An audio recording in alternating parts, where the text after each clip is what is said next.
National Assembly get to new minimum wage bill soon, Tinubu assures in Democracy Day speech. Protest in Abuja and Lagos amid tight security. Finance expert, bank customers react as CBN guarantees safety of depositors' fund. And on the foreign scene, riots erupt in drought-stricken central Algeria over water shortages. Hello, welcome to News Update on Trust TV. I am Lilian Ogazi.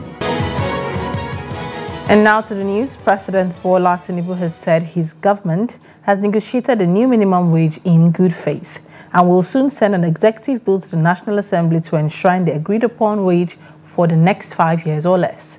Tinubu made this known on Wednesday in his second Democracy Day speech. The report. He assured the organized labor that an executive bill on the national minimum wage for workers will soon be sent to the National Assembly for passage.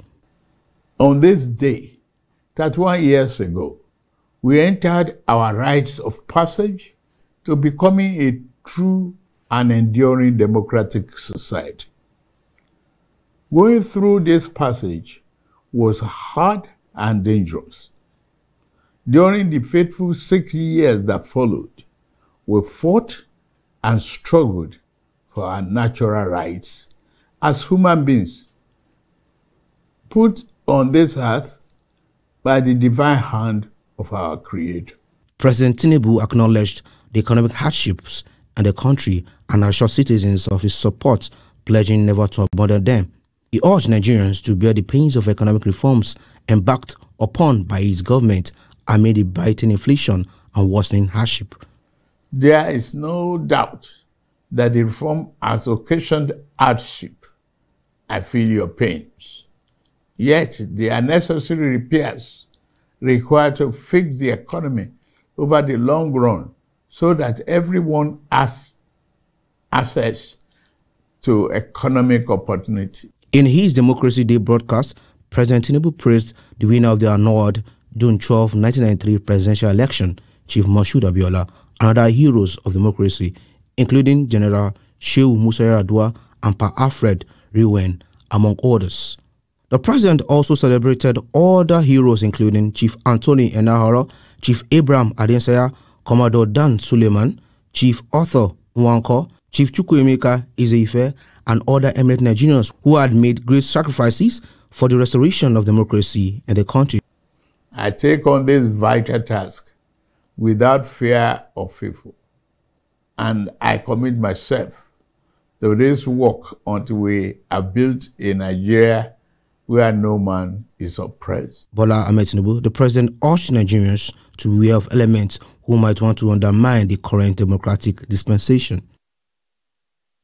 In marking this year's Democracy Day, we put the spotlight on political parties and their immeasurable role in shaping the landscape of Nigeria's democracy. Here is Amina Yuguda with a historical roundup.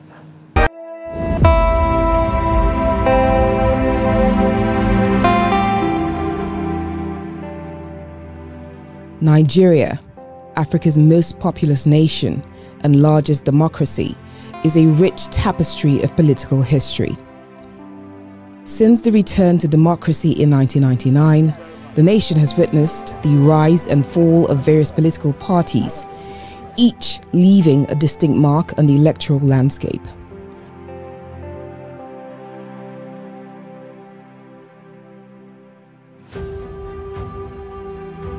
The People's Democratic Party, PDP, was the dominant force in Nigeria's politics for the first 16 years of the Fourth Republic. In 1999, the PDP's candidate Olusegun Obasanjo won the presidential election with significant national support, especially in the southwest and north-central zones. 4 years later, in 2003, Obasanjo was re-elected, defeating Muhammadu Buhari of the All Nigeria People's Party, ANPP.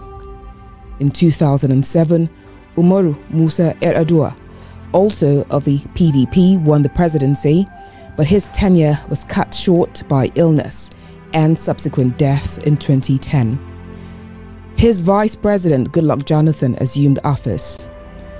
In the 2011 presidential poll, Goodluck Jonathan won the presidency, securing votes across the Deep South and Southeast regions, but faced significant opposition in the north.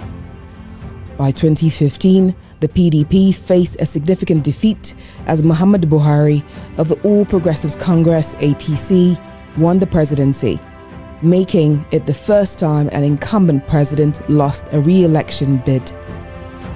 In 2019, the PDP's candidate, Atiku Abubakar, a former vice president, was defeated by Buhari. The PDP maintained a stronghold in the southeast and deep south regions, but could not secure enough support nationally. In 2023, Atiku Abubakar ran again, but was unsuccessful. The PDP continued to show significant strength in certain regions, but struggled to regain its former national dominance.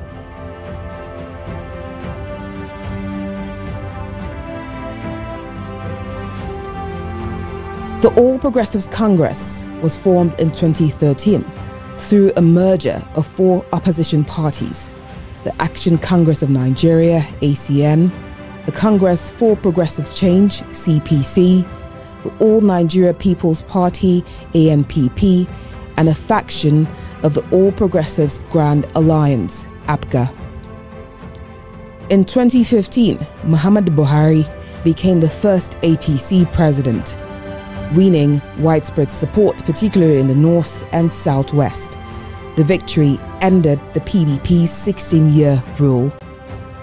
After a somewhat tumultuous first term in office, Buhari was re-elected, maintaining strongholds in the northwest, northeast, and southwest regions.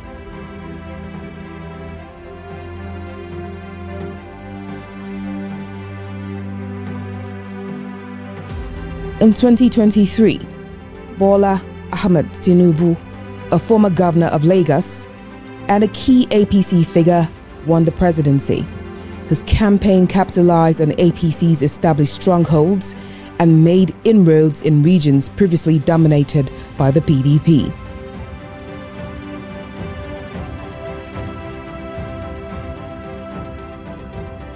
Before merging into the APC, the ACN played a significant role in the southwest.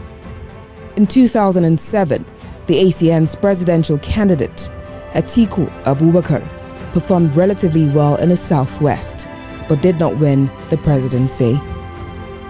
The ANPP was a major opposition party before merging into the APC.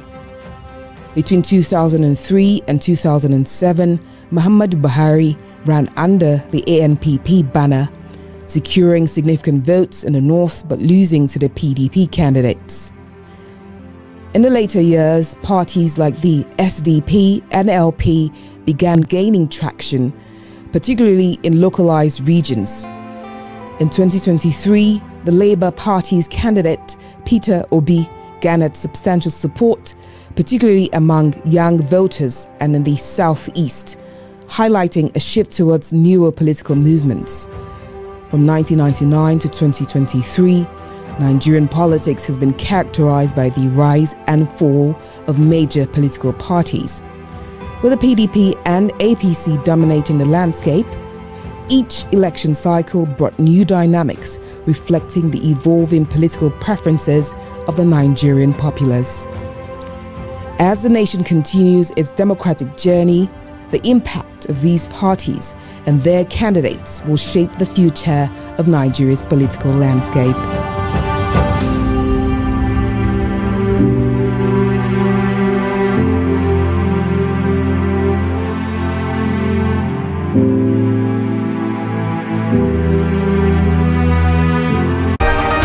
Meanwhile, protesters also stormed on the Beggar Bridge in Abuja as the country marks the 2024 Democracy Day.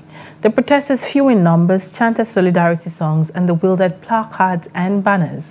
Leader of the protesters, DJ Adeonju, said the 25 years of Nigeria's democracy has aggravated the poverty level in the country. We have decided that no matter how few we are, we'll come and we'll lay our grievances that the country is not working. Nigerians are generally very hungry. The economy is bad. Our legal tender, which is the naira, has grossly depreciated, and that as a nation we need to do better. 25 years of democracy, there's practically nothing to show for it except poverty and hunger and lack and economic mishaps and corruption. And we call on government at all levels, including the DSS, police, that they should go after bandits instead of criminalizing protests. Moving on now, protesters on Wednesday morning stormed the Ikeja underbridge in Lagos as the country marks the 2024 Democracy Day. There is, however, a heavy security presence as policemen and officials of the Lagos Neighborhood Safety Corps are sighted at the venue. The protesters in their numbers chanted solidarity songs as they wielded placards and banners. The banners had inscriptions like President Tinubu led the poor breed for another general strike. Now, Nigerian Workers Campaign Movement, the Coalition of Revolution, and the Socialist Workers League are spearheading the protest.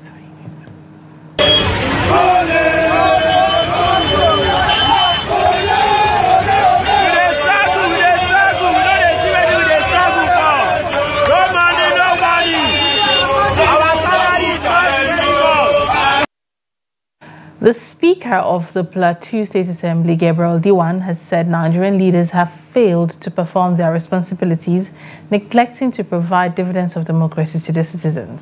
The Speaker said this on Tuesday while briefing journalists in Jos, the state capital, on Nigerians' 25 years uninterrupted democracy.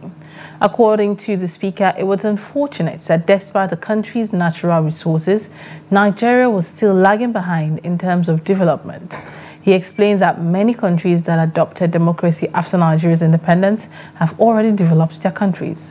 Buttressing his position on developments in the country, the Speaker noted that it is only in Nigeria today that the Minister of Health is seeking medical attention at private hospitals rather than public hospitals. Consideration to the resources that Nigeria have and the natural resources that God has blessed Nigeria will tell you that we Nigerian leaders, I'm saying we because I'm in position today, we are failed Nigerians. I'm saying without apology to anybody, we are failed Nigerians because Nigeria ought to be far better than it is considering the natural resources in our disposal. There are countries who don't have what Nigeria have, that they are far better. In fact, at the point in time, some of us begin to imagine, or is it better we go back to military government, because virtually most of the infrastructure in this country are being built by the military government. Even the creation of the states, the local government, all have been done by military government. Most of our federal highways have been built by the military government. Moving over now, the Central Bank of Nigeria has again reassured the banking public of the safety of the deposits and the resilience of the banking system in the country. The CBN's comments were in response to concerns in some quarters about the stability of certain Nigerian banks following the revocation of Heritage Bank's license. In this report, Noah Sampson speaks to financial experts and bank customers over rising tension in Nigeria's banking sector. This past week, the revocation of Heritage Bank license by the CBN sent shockwaves across the banking sector, with rumors making rounds that more banks will lose their operational license. According to financial expert Bayonle Omoyele, ensuring the safety of depositors' funds is not the primary issue. Instead, the focus should be on addressing bad loans issued by banks, which often lead to revocation of their licenses. To be candid, all the funds in Nigerian banks are very safe because NDIC have the mandate to insure all depositors' funds. Either it's a microfinance bank, a mortgage bank, or commercial banks. Irrespective of the banks, the depositors' funds are well insured. Don't forget, it is the loan disbursement that banks use to make money. So if that ecosystem is, if the source of the payment is not clear, if the ability to recover loans from those that don't want to pay is not clear, banks will continually having problem. And when they're having problem, they're volatile. Speaking to Trust TV News, some bank customers expressed concern over the Apex Bank's statement. I was just given a check for Heritage Bank on 30th for me to go on this thing. They say that the bank is closed, and this thing is affecting the customer seriously. And before you can retrieve the money, especially those of them that are doing business, it becomes a difficult issue. So I would advise that most of the customers, if you are putting your money don't put it on this new generation bank. So they should go back and work on them so that the masses will have the confidence that they are living in a country, the way their resources, their money are safe. So as it became clear, so Nigerian bank, they should go back and work on themselves and come back and tell the public the truth. That's all. They should try as much as they can to create the awareness that this is our aim of doing this. Everybody is safe. We are not causing harm by withdrawing the license of heritage. I think that should be the best. Someone cannot stop bringing money to bank now. Anything they will do, or charges, or do something, anyhow they will still bring our money to bank. So you cannot keep money for home or somewhere else. Bank is still more safer than anywhere else. Experts have called on the federal government to hold defaulters of bank loans responsible in order to save the banking sector from major catastrophe. Noel Samson, Trust TV News, Abuja.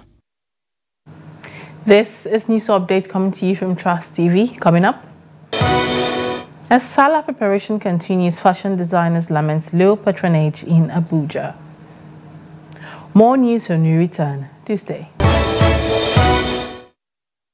You're welcome back. If you're just joining us, this is News Update coming to you from Trust TV. Let's take a look at our headline stories again.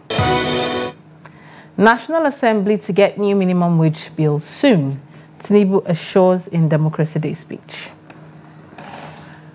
Protests in Abuja and Lagos amid tight security. Now moving on, some media innovators in Nigeria have begun championing the cause for a transition into full data journalism for responsible and factual dissemination of information to the public. Now this is amid calls for reinvention of the revenue-generating component of journalism to improve funding for investigative reporting.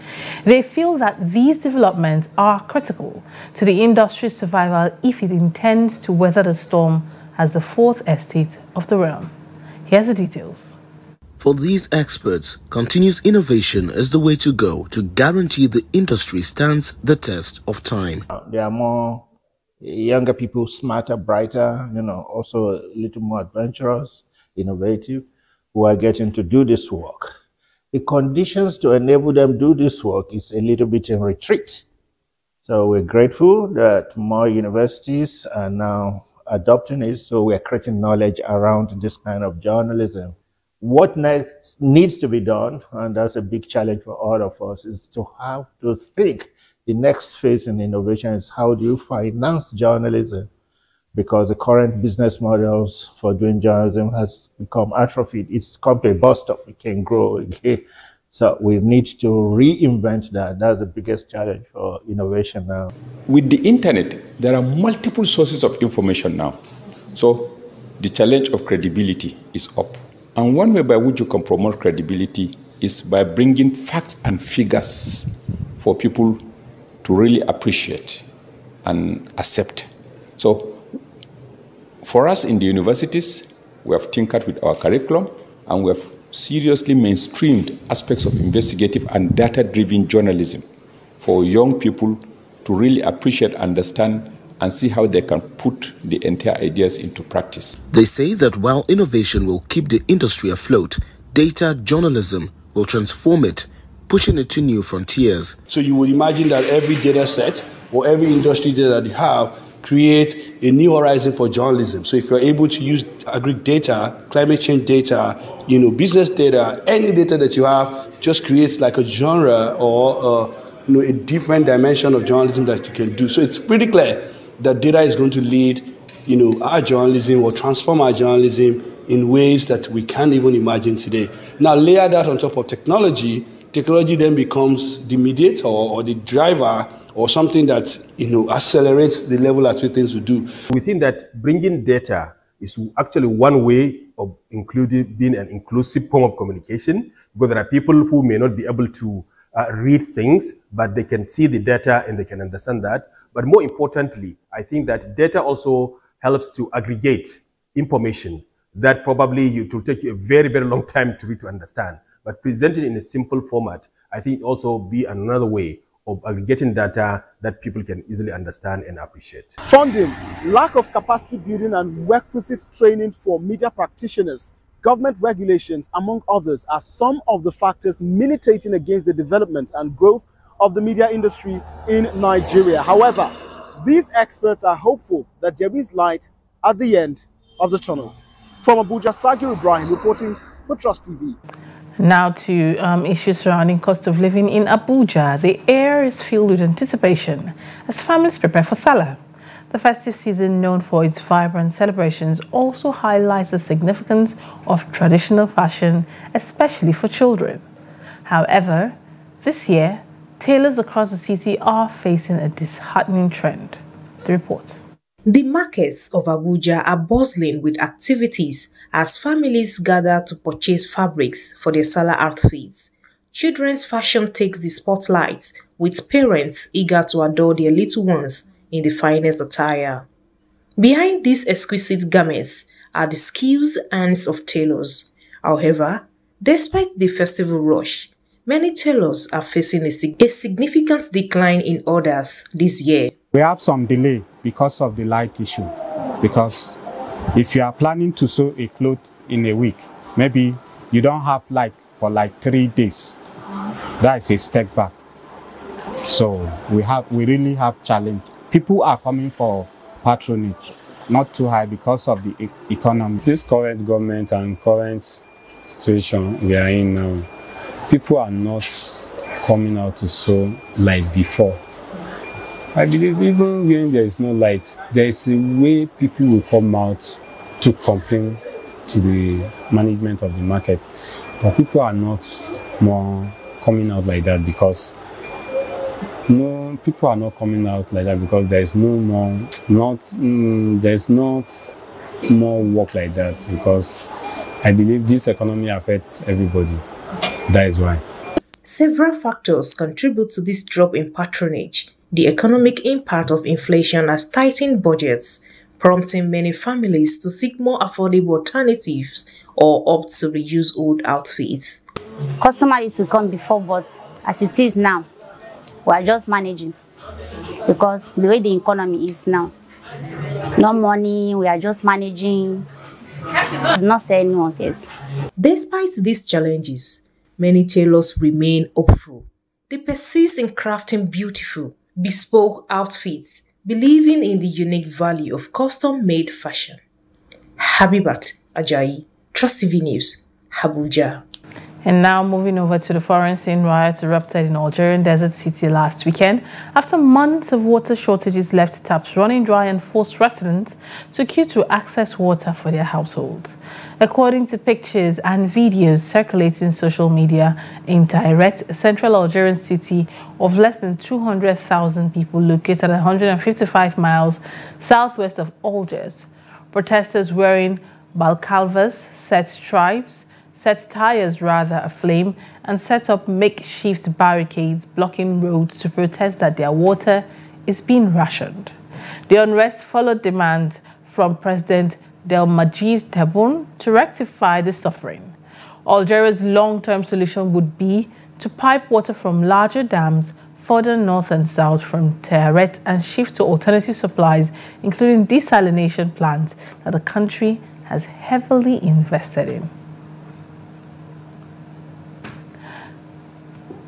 And now moving over to sports, the final matches in the Nigerian National League Super 8 playoff will be played simultaneously at two venues, the Nnamdi Azikiwe Stadium and the University of Enugu UNEC Temporary Stadium. The first of four matches will be played at 10 a.m. on June 12, 2024, while the second and the last set of games are scheduled for 12:30 p.m. The Northern Conference is open for all teams, with Nasarawa United on 6 points after 2 wins and will be needing a draw to pick one of the tickets to the Nigerian Premier Football League. The fixtures between Caliphate Sokoto's side and Warriors Beyond Limits Academy and Ikorodu City will be played strictly behind closed doors. And with that, we've come to the end of news updates here on Trust TV. Do also follow us across all our social media platforms for more news, programs, and documentaries. Thanks for watching. My name is Lilian Ogazi. Bye for now.